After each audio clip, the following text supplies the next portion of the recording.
And we are going to scribble all over your poem. Zoom in after this sits easily legible on the screen, I think. What was this called? Sorry, I think I cut it off. Is this a start? Am I silly? Okay, fruit of my affection. It's really annoying. Go away. Okay. Pen, white. Let's get bigger. Okay. Maybe we cursive this one up. That's so actually bad. What am I doing?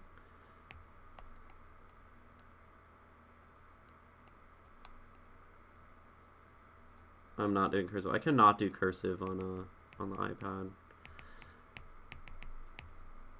Anyway, fruit. Nerds are killing you? It already looks great. From what I can see, and we have a lot of fun. So like this was a poem from the other day. We draw pictures. We make jokes. We talk about poetry and the meaning of writing. So, it'll be fun. See, here's longer than this one, but this was a beautiful poem.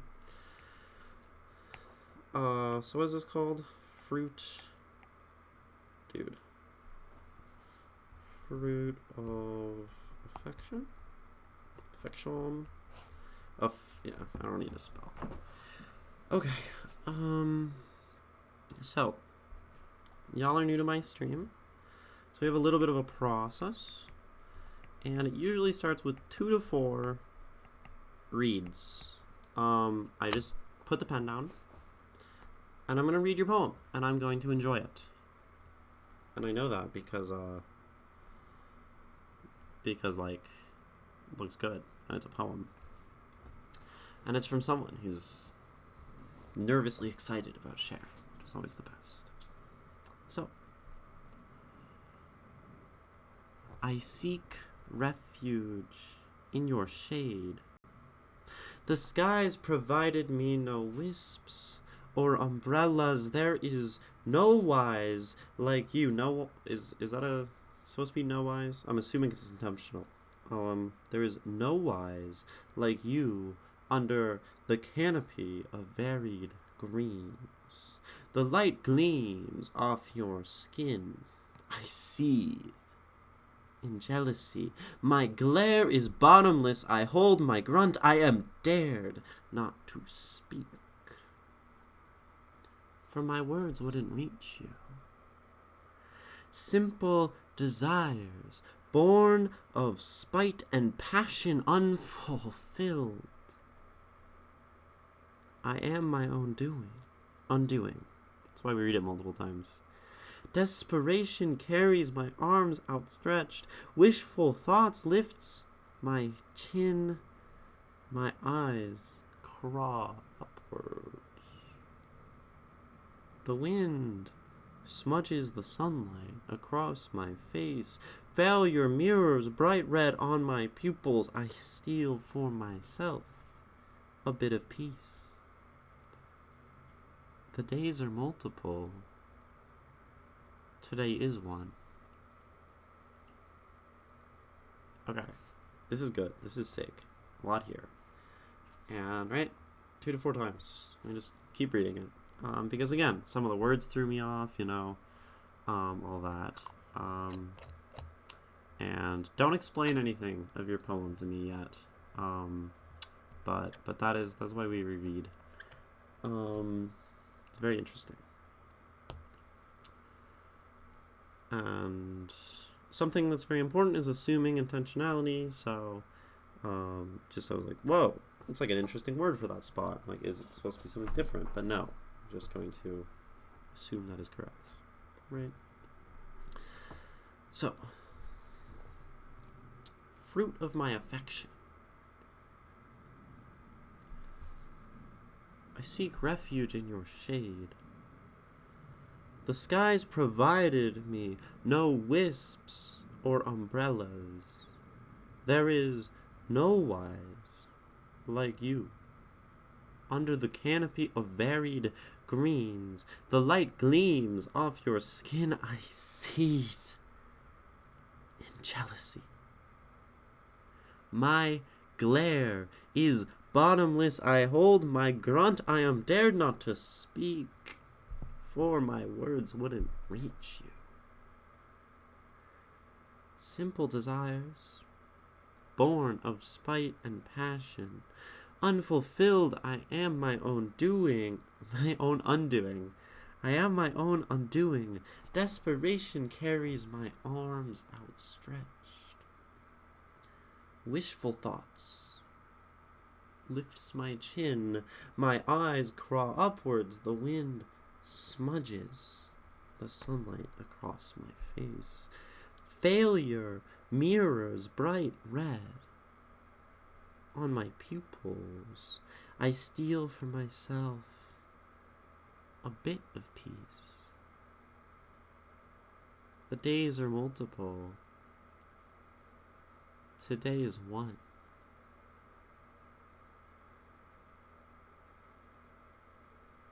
Okay. This is good. This is good. And again, this is just to really appreciate what's happening. Okay, you say. I'm gonna read it again if you have any comments, but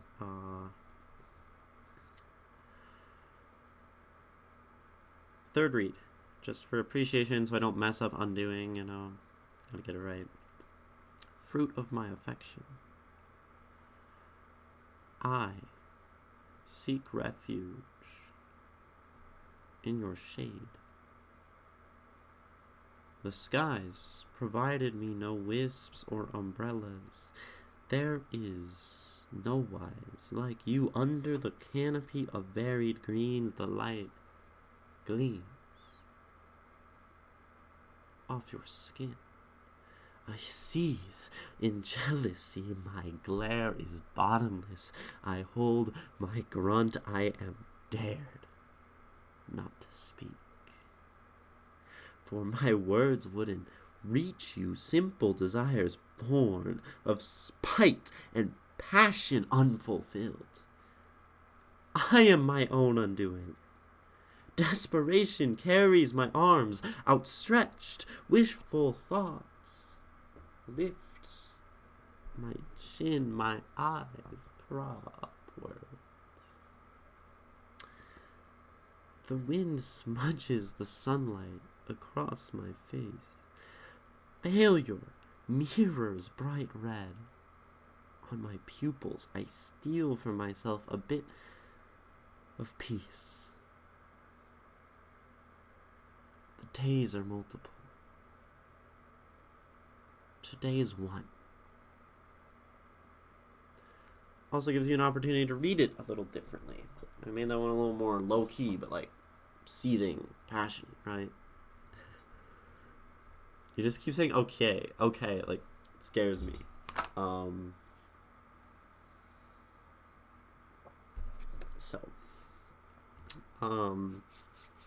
Next, highlights, and yeah, if you have any comments throughout, I just don't want to. The only thing I don't want to hear from you is what you think it actually means from your perspective, because I'm finding that out myself. So we highlight, which is just to say, I have a few colors going on. Having a fun color scheme, having a way to organize your things is super nice, and it looks good on twitch.tv/2thirdslotus, everywhere on the internet. My name is Ginny. Welcome if you're just joining in.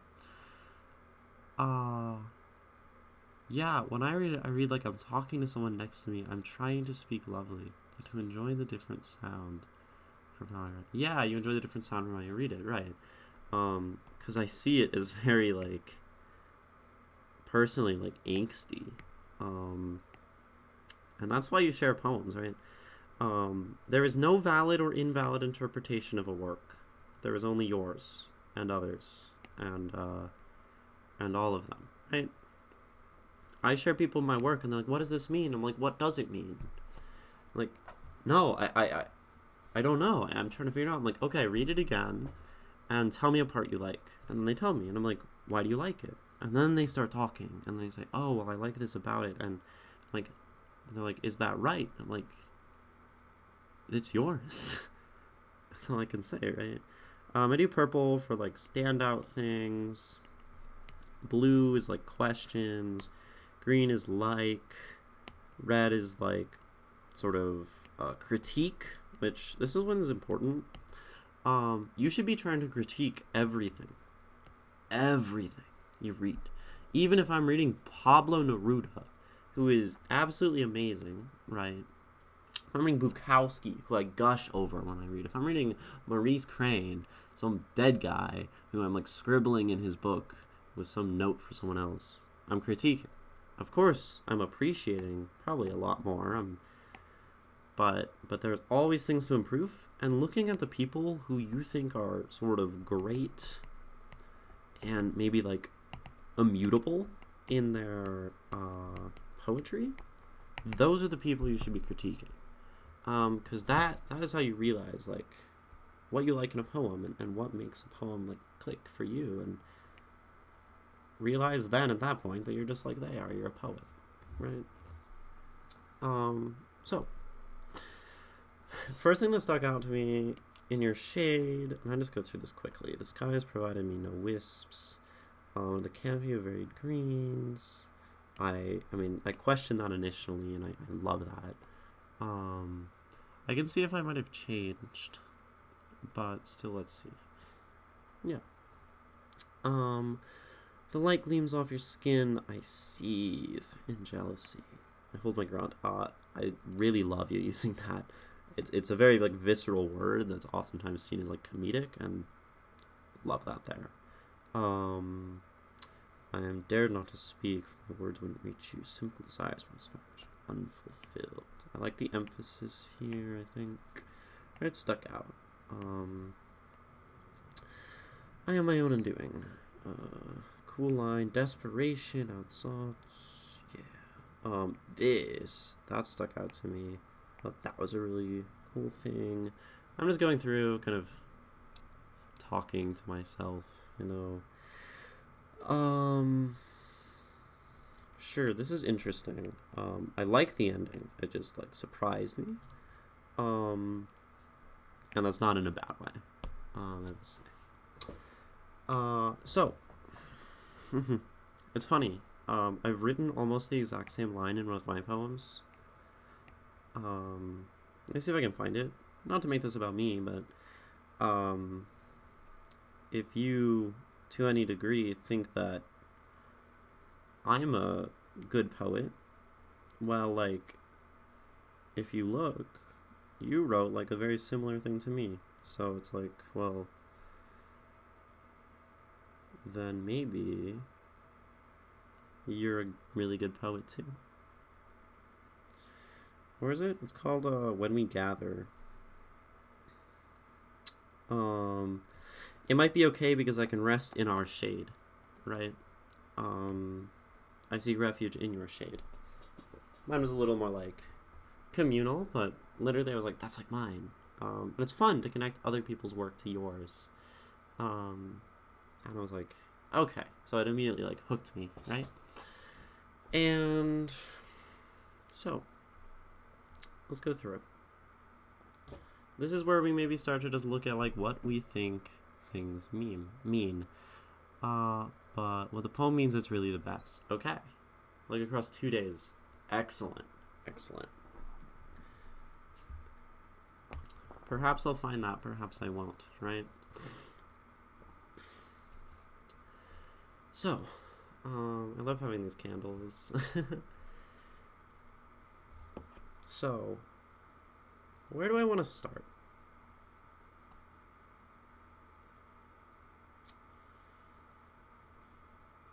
I'm going to start with the jealousy part, which I didn't even underline. So, we have two people, And it can always be good to divide the poem and figure out, like, who is who,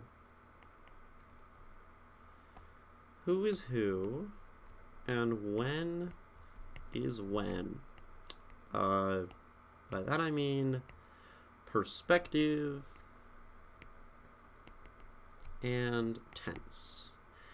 These are like words that you would hear in English class, but they're useful. That's why they teach them. They just don't teach them well. And we had a really interesting conversation about perspective yesterday, 2 days ago under the apple tree, because we were talking about like the poet and the subject, and how even though it is the poem about the sense of I, we were still considering them different people and in a different timeline, basically, with like different tense, right? So these are important things. So we have I, we have you. Pretty straightforward in that regard, right? Your shade. And then, but then there's this idea of the days are multiple, today is one. And this is really cool. I'm going to come back to it. I've done no analysis yet, to be very clear. So this can be a useful tool to start with. In this case, fairly straightforward. Straightforward is usually good. But we just have you, or maybe a different I. We don't know if I is the poet. Sometimes it isn't, but it feels like it. And that's who this is, right? I, seeking refuge in your shade. So this is interesting. Shade here. We talk about trees and shade and light a lot, which is beautiful. And then jealousy, like a lot of very visual aspects. We do have like the words reaching, right? But then again, we go later, we have the eyes coming upward.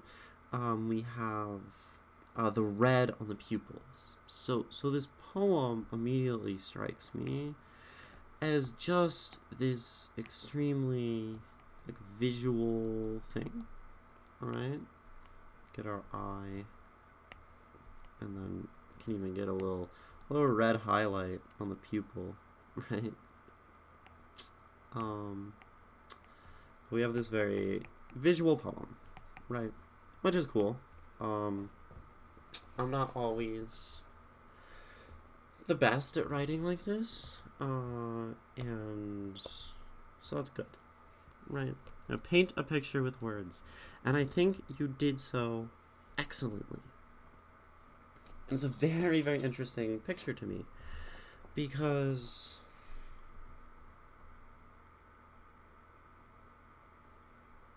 refuge in your shade, right? We can imagine this person as a tree. It's what I see, right?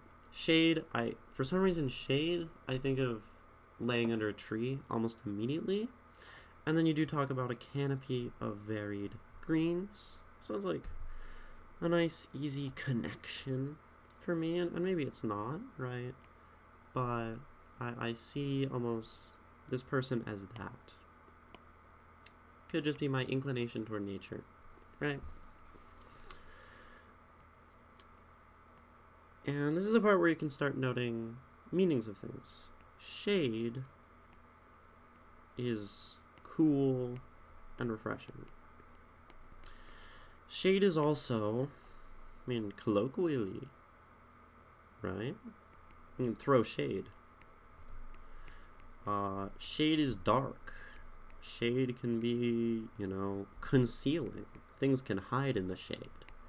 So this doesn't immediately say completely positive. Obviously, we're taking refuge in it. And if we're immediately talking about fruit and maybe trees, I think it's important to note what we might be referencing, or what it might look like as a reference. When I see talking about fruit and jealousy and trees and that stuff, one of my first thoughts as someone who really likes religious references is Eden, right? The tree of knowledge and whatever.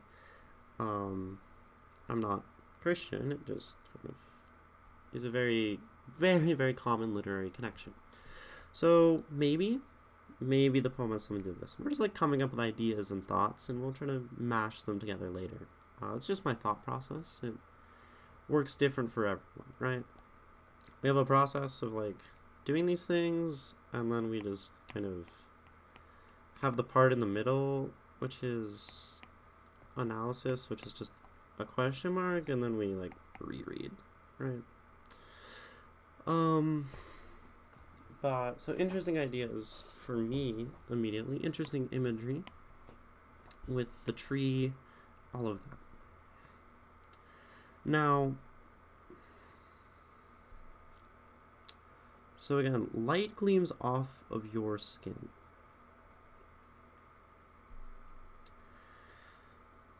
This makes me imagine being, right, we're in the shade of someone else. They are our umbrella. They are our canopy.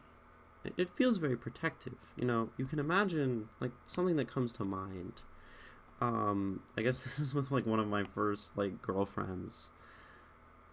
Laying down. I think, actually, she was laying. I was sitting, right? So I'm, like, sitting down, just, like, chilling, right? Doing my thing, being a dork, and then she was laying down right here, right? Just like chilling, we're in the grass, it's great, right? A really bad diagram. Sometimes these look good, sometimes they don't. It looks like a wicker man. And she was looking up, right? And you sort of see this face above you,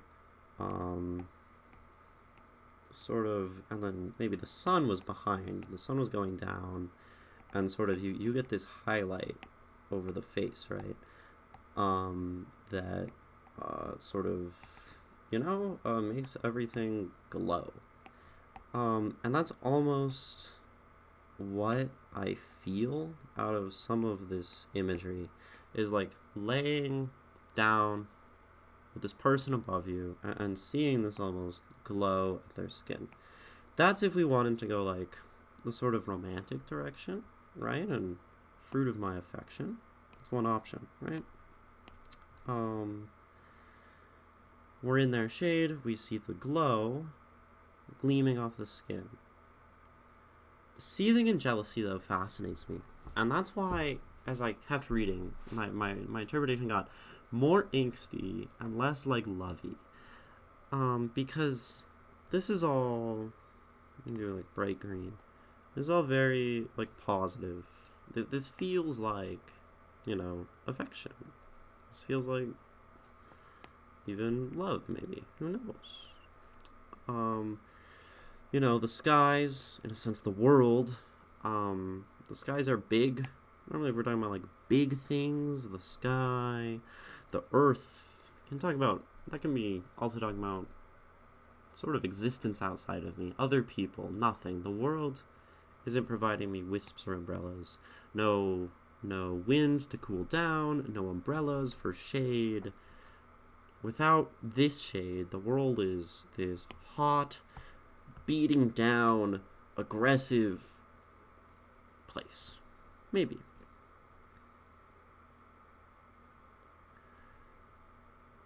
And then we hit the line, I seethe with jealousy. And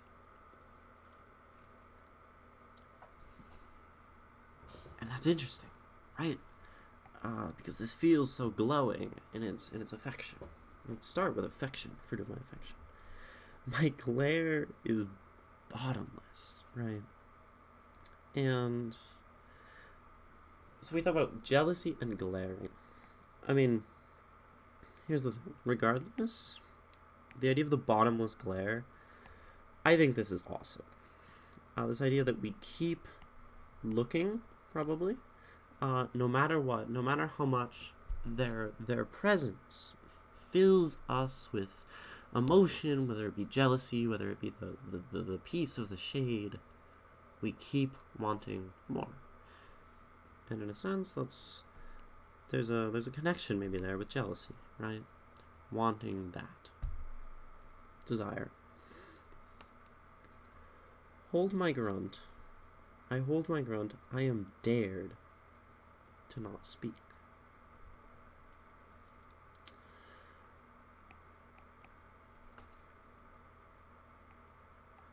These two. So the idea of keeping in what one means to say, and just so we're not doing this. This isn't happening. We're not speaking. We're just watching this person. And sometimes you're in a state where you're looking at something, you appreciate it so much that there's no reason to speak, or you can't speak, you have no words. If we're still trying to lean into affection. Or, right, the bottomless glare, a bottomless pit, which they talked about pits in a last poem, is not a very safe, happy thing falling down forever. And I guess if we really want to make this pit bottomless, we can just do that. And that, right? And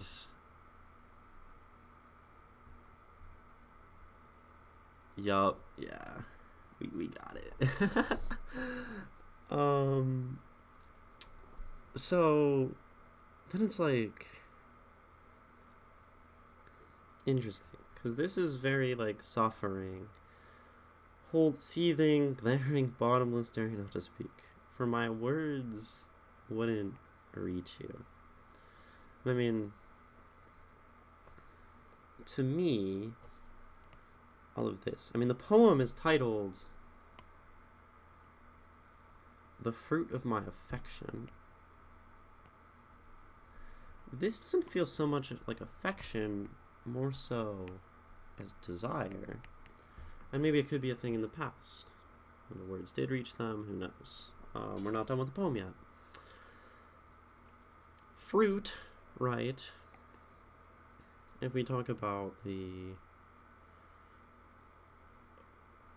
fruit of something can be, the result of it, the fruition, or it can also sometimes be the origin, but like the fruits of one's labor, right?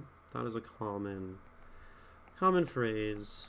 Fruits of my labor, right? Except this is like the fruit of my affection. Did I just draw a portal? Yeah. It's a bottomless pit. If you want to get real crazy with it, watch this. Now that eye. See, we don't take our anything too seriously here. This is what one sees. This is the face of someone staring into the bottomless pit of two portals. Just that terror. Wow.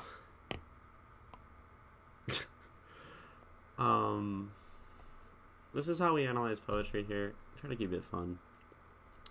Anyway, simple desires born of spite and passion. Those two being next to each other, right, are gorgeous.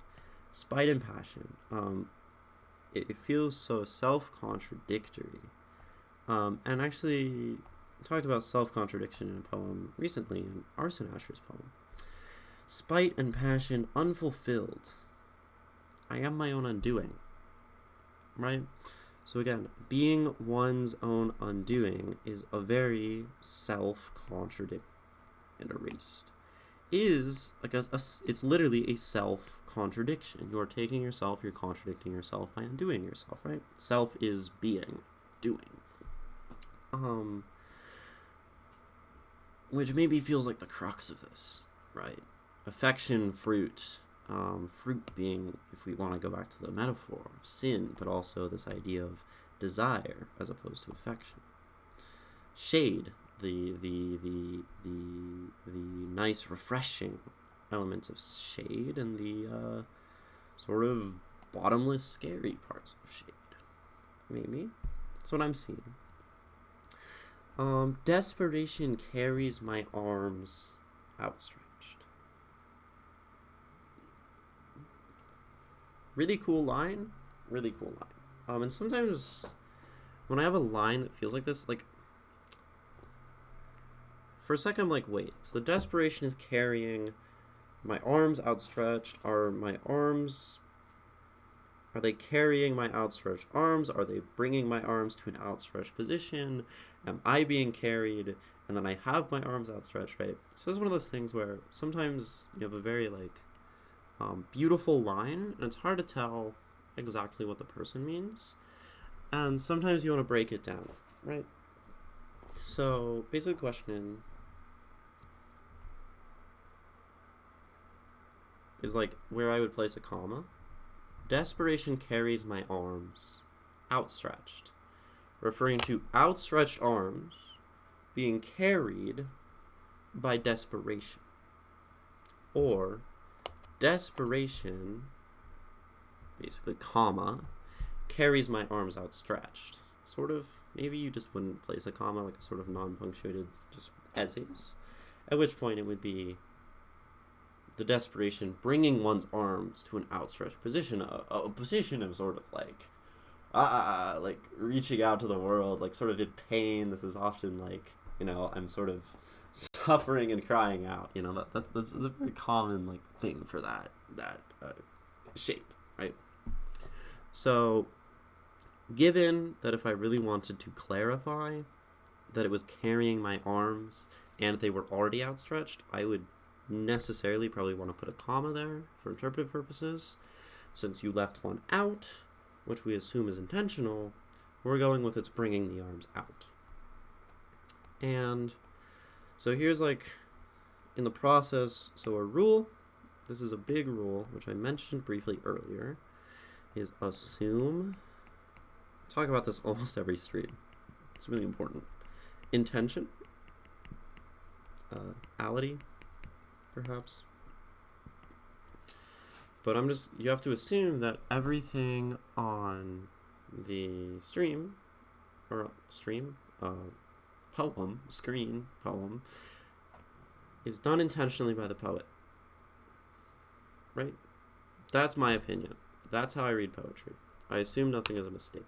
Nico, you're waving.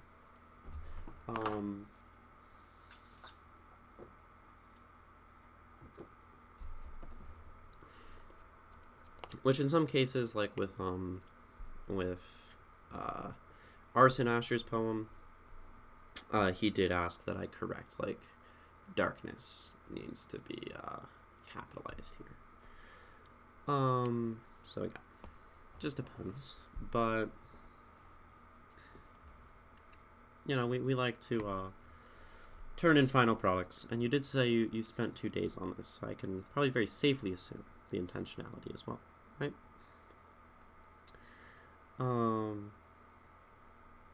So I am my own undoing. Desperation has carried my arms to this outstretched position. Wishful thoughts lift my chin. Wishful. So again, this idea of desire, wanting, all that stuff. My eyes crawl upwards. So if we're going back to our like actual image, we're here. We are here. This is a like crying out to the sky, which is wonderful, right? Because if we go back to the start, just thinking, the skies have not provided me anything. The world, right? Arms outstretched, my eyes crawl upward to the world, right?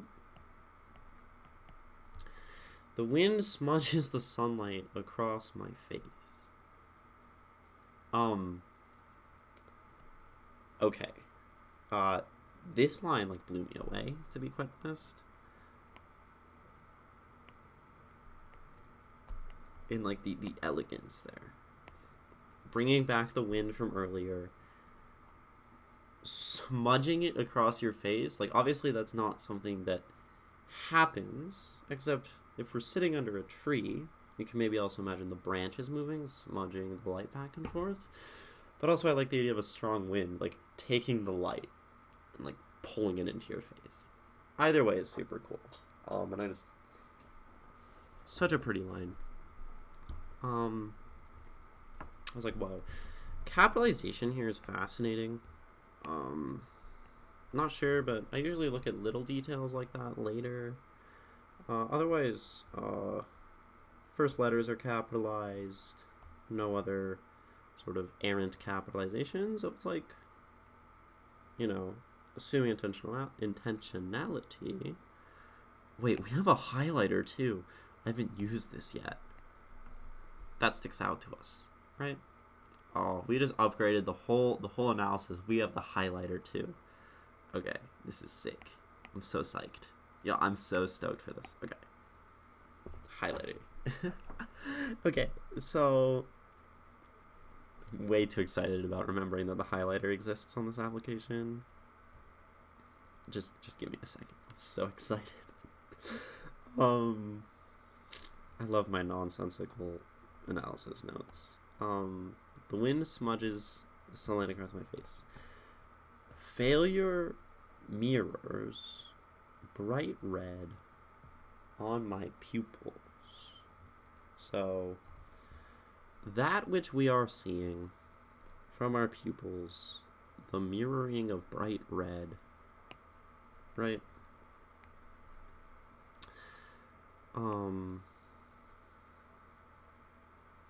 We both see failure outside of us, laser eyes, and the failure that we are seeing, right, comes back to our eyes. It mirrors in who we are, and that which we're seeing sort of makes us realize our own failure. Complete side note, the common scientific understanding of how vision worked before this one scientist in somewhere in Saudi Arabia-ish, one of those empires, probably, I don't even know, somewhere Arabic, right? Not Arabic's a language, it's not a region. Arabian, sorry. I don't even know if that's still the right word. I'm really bad on my history, but there was this scientist, Middle Eastern. Oh my god. Yes, and most people, especially in Europe, believe that we had our eyes, and our eyes actually emitted rays that would come out wherever we looked, and then those would bounce off of the world and come back into our eyes. That was the common understanding, which makes sense. We didn't understand light rays and stuff. And then this Middle Eastern guy was like, no. That's wrong. That's wrong. And he was looking, I think, at how when you put a stick or a straw through water in a cup, how it refracts. And I think that somehow gave him the insight that actually there's light everywhere coming into our eyes, which is cool. Anyway, failure mirrors bright red on my pupils. So to say, I see this failure, it makes me feel failure as well, which also to me is saying I'm not necessarily seeing in the poet, in the subject, is not necessarily seeing their own failure, but they're seeing separate failure, and it makes them feel like a failure. Could also be saying they see something they failed at, and it reflects back on their identity. Maybe more likely when we're talking about affection for a person.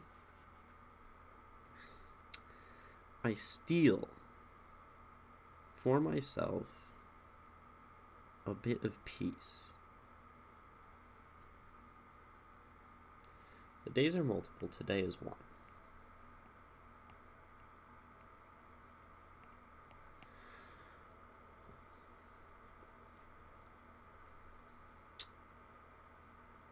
So, we have this idea of jealousy, external things, glaring, this sort of one person here, and then maybe either this like person personified as a tree, maybe, that's red, or also maybe just like a separate person at the same time, right, where there's this sense of externality. This person who's separate from us, who we are observing. It feels almost, this is a word that one of my writing professors liked a lot. Voyeuristic, right? This person is like constantly looking, like observing this person, right? That's what I'm seeing. Which also makes it sort of voyeuristic to read. I think oftentimes reading other people's work is a voyeuristic look into their is it UER, voyeuristic, into emotion, basically, right? Looking at something very intimate, regardless of how I'm interpreting this, and I could be completely different from yours, right? But in that sense, stealing for myself a bit of peace, I'm sitting here and taking your image outside of me and using it for my peace. So your image is giving me peace, which is like interesting. Fun fact, if time stopped, we would be blind because photons would stop moving, thus objects wouldn't have light bouncing off them. Well, yeah, if time stopped, there would be nothing. Same if space stopped, because if time stops, there's no motion at all. Right, still, because, I mean, velocity, distance over time. There's no time. Things get weird, right?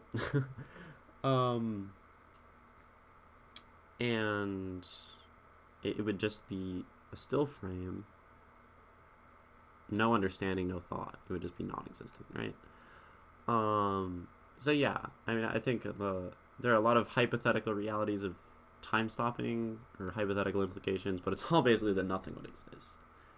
Similarly, if space didn't exist, if there's no distance, there's no sense of things and separation and change, and thus we can't even conceive of time without space. Which is interesting. Without time, we can't understand space. Without space, we can't understand time. Space-time, maybe. Discussions I had in my Buddhist philosophy class with my professor Aaron Schultz, big fan. But the days are multiple, and today is one. Now, this you scribble looks like a face.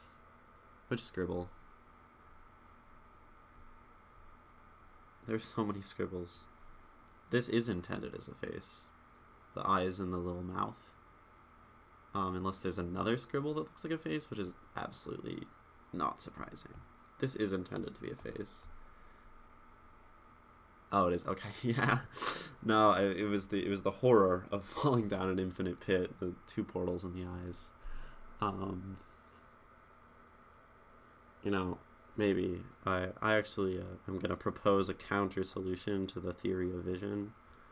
One eye is a blue portal and one is an orange portal, and certain things go into one eye, right, and then they come out the other, and then that's how we see, right? One is like sending out rays, and then they bounce back into the other one, and then it goes into our brain, which allows us to like see the next thing, and every cycle is like one temporal instant in our life. Buddhist philosophy class sounds badass. Favorite class ever, favorite professor, Aaron Schultz. He changed my life. He taught me so many things about everything. Just how to be a person. He was a professor who advised me to drop out of college when I told him about when I was thinking about it, which is like, that's how you know it's kind of real, right? He's real with it. Anyway, the days are multiple. Today is one. Now, surface thought is that basically today is one instance, one singular day in a sort of calendar, 3, 2, 3, 4, 5, 6, 7, in a sort of calendar of life, and every day, maybe not every day, but one of many days, are filled with this sort of desire and attraction and all of that for another person. This would be an example of time travel. That one's orange. So this idea that we have many days of this happening, and I always like this idea that we're talking about a singular event, but this to me acknowledges maybe an amount of prevalence. Putting the arrow all the way over here for some reason and writing it in a new color. It gets wild here. Prevalence. And that's the arrow from the other side. So, where this might be happening most days or every day or every time we see this person is like, I am feeling jealousy and desire and affection and spite and passion and calming shade and comfort. Confliction. And it doesn't stop. It's every day. It's interesting, right?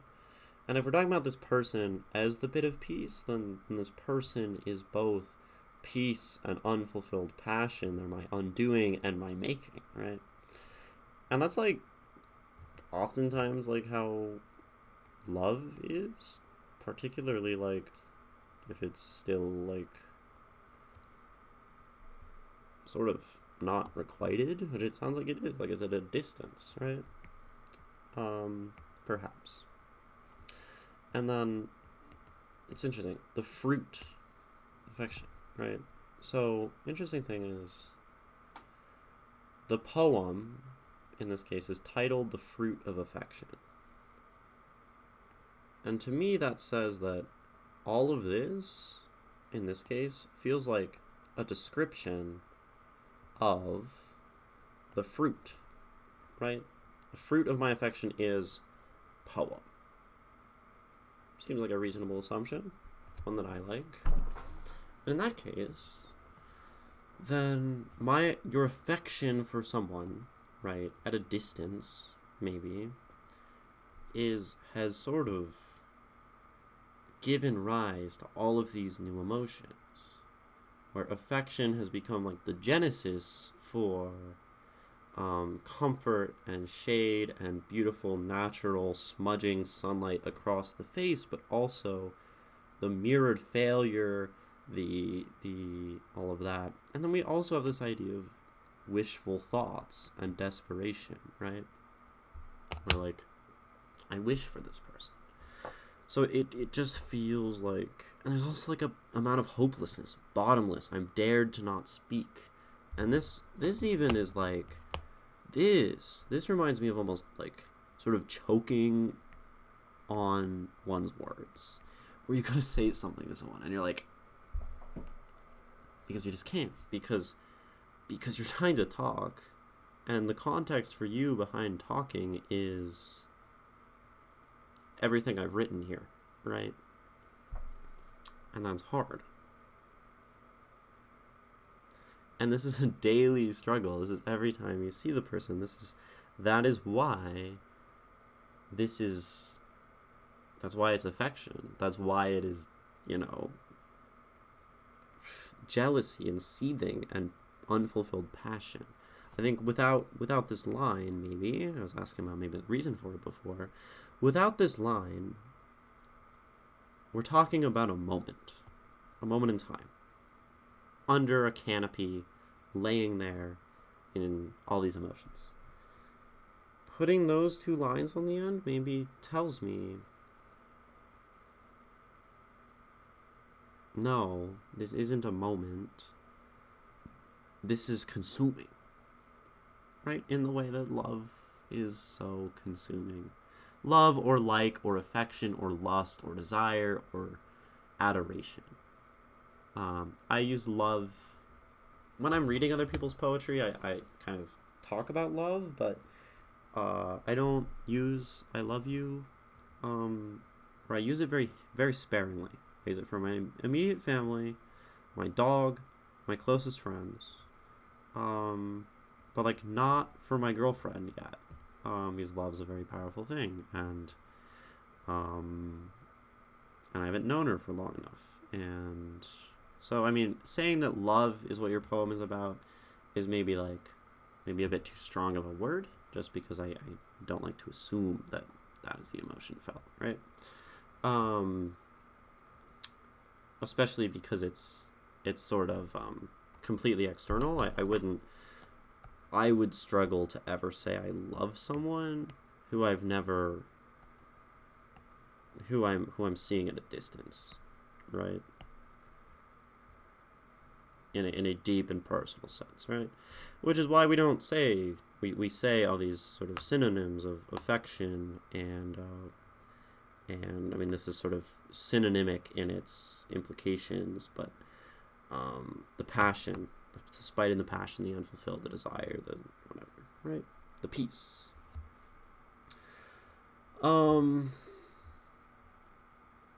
So maybe if I had to sort of go through a final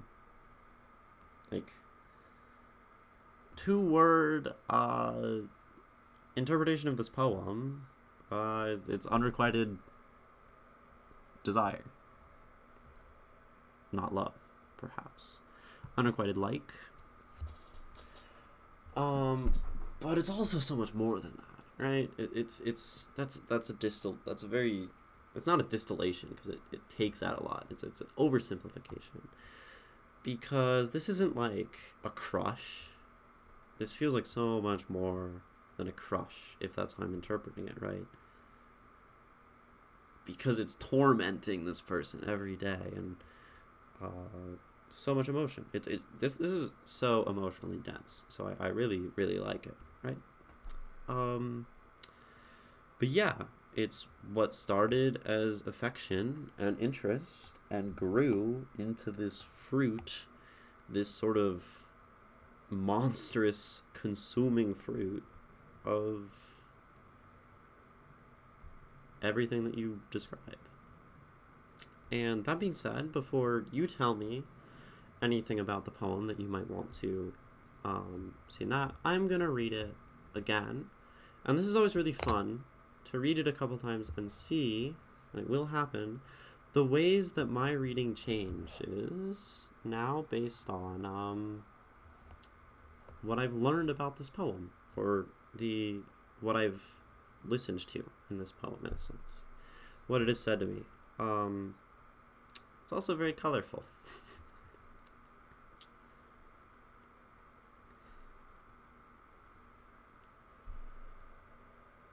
I seek refuge in your shade. The skies provided me no wisps or umbrellas. There is no wise like you under the canopy of varied greens. The light gleams off your skin. I seethe. In jealousy, my glare is bottomless. I hold my grunt. I am dared not to speak, for my words wouldn't reach you. Simple desires, born of spite and passion unfulfilled, I am my own undoing. Desperation carries my arms outstretched, wishful thoughts lift my chin. My eyes crawl upwards. The wind smudges the sunlight across my face. Failure mirrors bright red on my pupils. I steal for myself a bit of peace. The days are multiple. Today is one. I have a new interpretation. That's the thing. You read it again, the whole thing, and it's like, I have new ideas.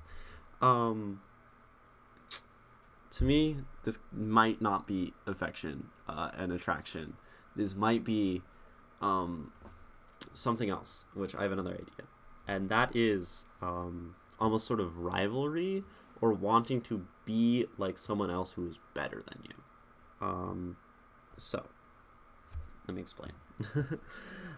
Because in my other analysis, I kind of forgot about no-wise, and I talked about these, but then for my, I didn't mention for my words wouldn't reach you, right? You're saying, I know, because I don't necessarily like this interpretation more, but I think it's an interesting one. Desperation and failure, and this is also coming from some of my own personal experience, like wanting to be like other artists. But wishful thoughts and failure mirroring. Sort of seeing this other person ahead of you, unreachable, and perhaps higher up, better, unattainable. Because we are sharing the canopy of varied greens. There is no wise like you under the canopy. And perhaps that's to say that they are the one up in the canopy and I can't be like them. They have this light gleaming, they're beautiful, they're incredible, let's say, artist, because I'm an artist. And I'm jealous, my bottomless glare, I want to take everything and have what they have, and then, but I can't speak to them because they're so much higher, better than me.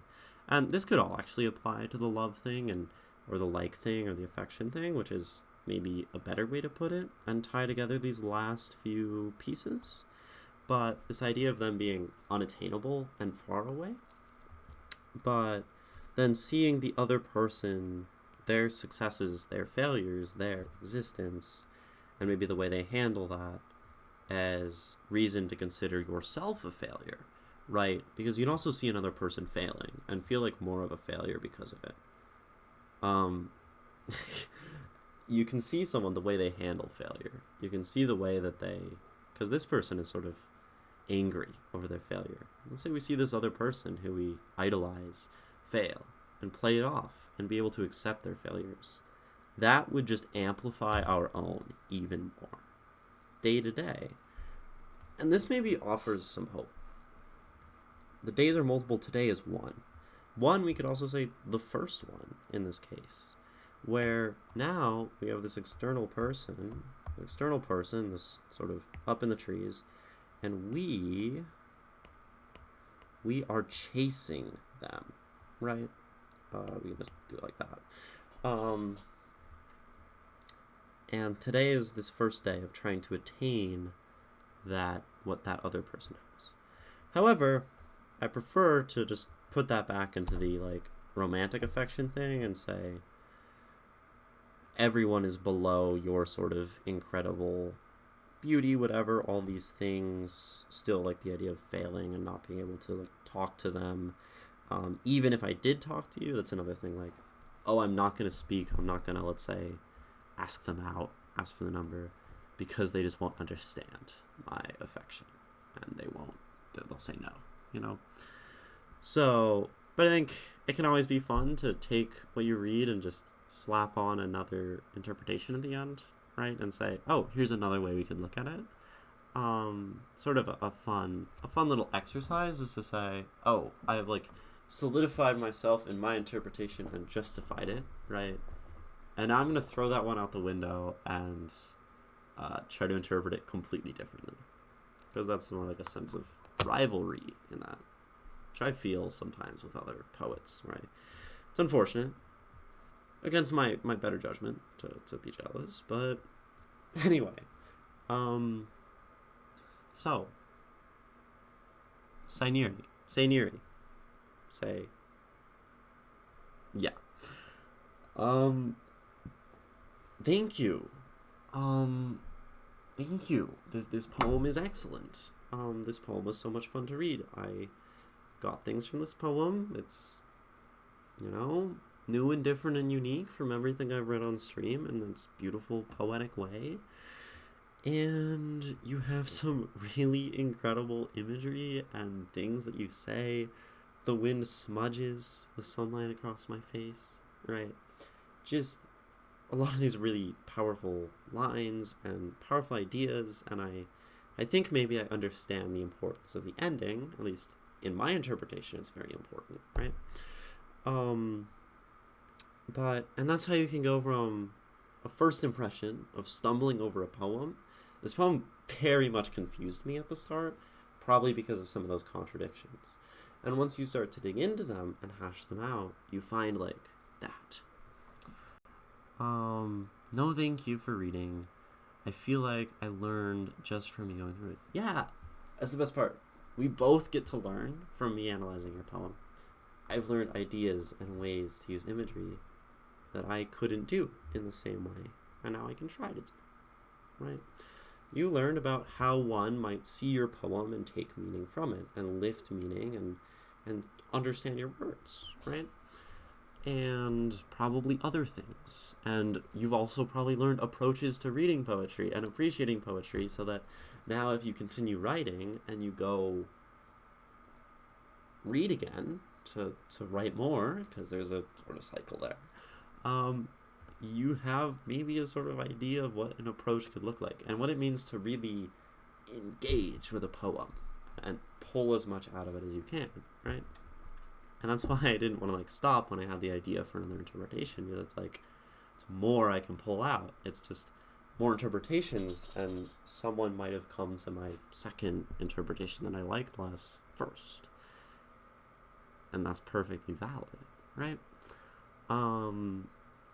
So at this point, I guess if there's anything else you want to say about the poem, it's up to you if you want to explain more. I usually after someone reads mine, I still don't tell them after they have their interpretation, because I don't want to like invalidate it, but I also feel great conviction for my interpretation, and no matter what you say, I'm gonna like how I read it, right? You're inspired to write more. That makes me so happy, like unbelievably happy to hear. That's why I'm doing this. I'm streaming because I'm learning how to write more. I'm getting better. I'm improving. And I can show that to other people and show them that maybe if they're not confident about this first poem, they want to share. Right? And now I've given you probably some amount of confidence, especially if you're writing again. You've made the decision to never tell anyone what I mean or explain anything about my poems. Let's go. And I'm happy because I think that is the way to approach it. Now, I don't like get mad at other people like explaining, but I do find it really fun. You also really challenge people when they, so many people will ask, what does that mean? And I'm like, no. Put up the mirror. I put up the mirror and I say, what does that mean? And if you explain to me at first what this poem meant to you, I would not get the absolute joy and journey that we took from, talking about someone laying in another person's lap and maybe this kind of beautiful romance to these other different things. We've made jokes about Portal and time travel. I don't know why anyone would talk about that. And these ideas of voyeurism in art and all the process, and that couldn't have happened, right, if you told me. I have a friend who's the idea of never explaining your own poem.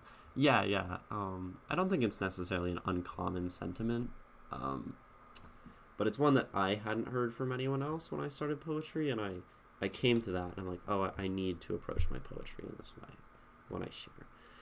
Extremely fun. I'm sitting here smiling, like the whole time you kept going through and interpreting it. That makes me smile. I am so happy that you enjoyed my interpretation of your work, right? Because that is new joy that you've gotten out of this piece of art that you made. And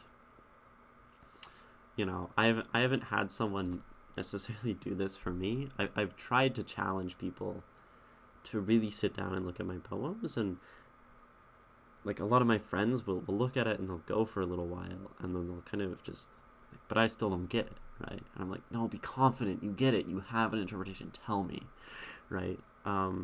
That's some of it. It's just that I'm like confident to be able to say this stuff. So I guess I challenge anyone still watching. Obviously, you, Saeniri and Ray, if someone gives you a poem, show them an analysis, something like Ginny, that's me, 2/3 Lotus, be like, because you see how much joy it can bring to have someone dig into your art. And when I realized that, I'm like, this is something I love doing because it gives other people more joy out of their art. So, yeah. Yay! That makes me happy. You can tell I'm like giddy, excited, because it's really cool to hear you say that. Because that means I'm doing what I want to do the right way. It's like extremely validating. Yay. Me next. Oh my gosh. So here's the thing. I can't analyze too many poems on one stream. Or at least in one like immediate sitting back to back.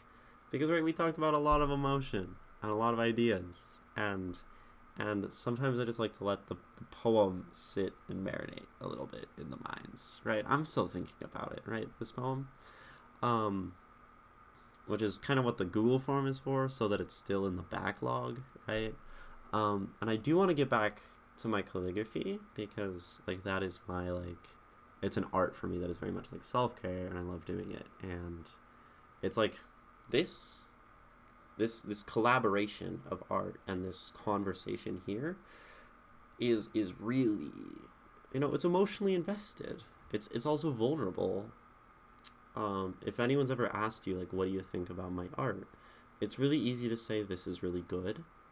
And you give a couple comments about parts you liked, if that, and that's it, right? Because to do this, I have to open up and say, when I see this word, it makes me feel this way. When I see, like, this is something that makes my brain go. This is my opinions on attraction and affection and desire. And because of that, right, something like this is a very like taxing thing. And I don't even know how long we were doing this poem. I will ask Saeniri.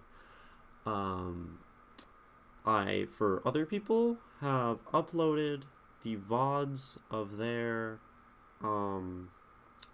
poetry analysis onto YouTube for their future reference, showing to their friends, oh, look, a streamer read my poem, that kind of thing, and just to show more people in the world your poem. If you want, I can do that. And also, you did mention in the Google form, Saeniri, that is also your tag on Instagram. So I'm going to go ahead and find that, because I want to follow your Instagram, and if it looks, relatively, see, NSFW art is your one post, or not NSFW, but, it's anatomical, it's erotic art, so I'm not going to put that on stream, right? But if you want to go follow Saeniri, you can do that, and you should, and you can also go follow his Twitch, and all of that, because Saeniri seems very cool and only has 5 followers. Now, if you're writing poems like this, you deserve more followers than that, right? So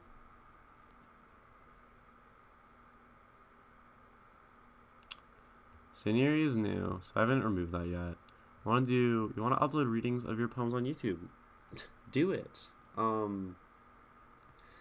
And, maybe my analysis gave you ideas of how you might, um, you know, perform your own poem. And that's a super fun thing, right? Is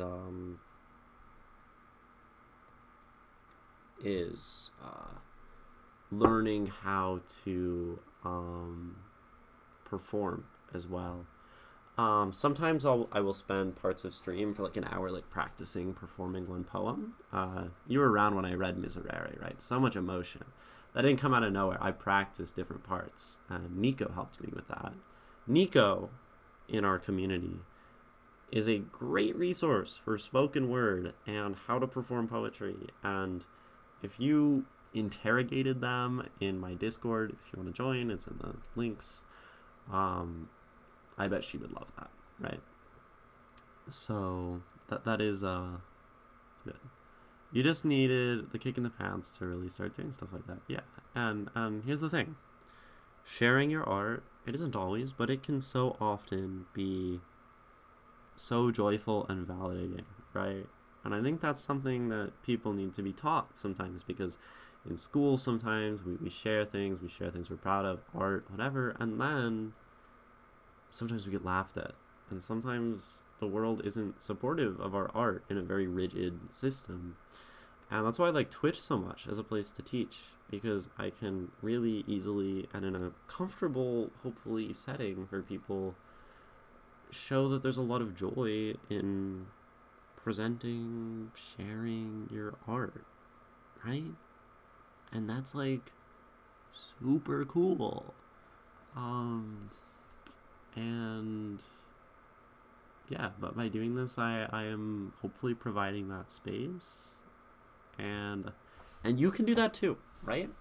If you go record your poems and you stream on Twitch, you can do the same thing, right?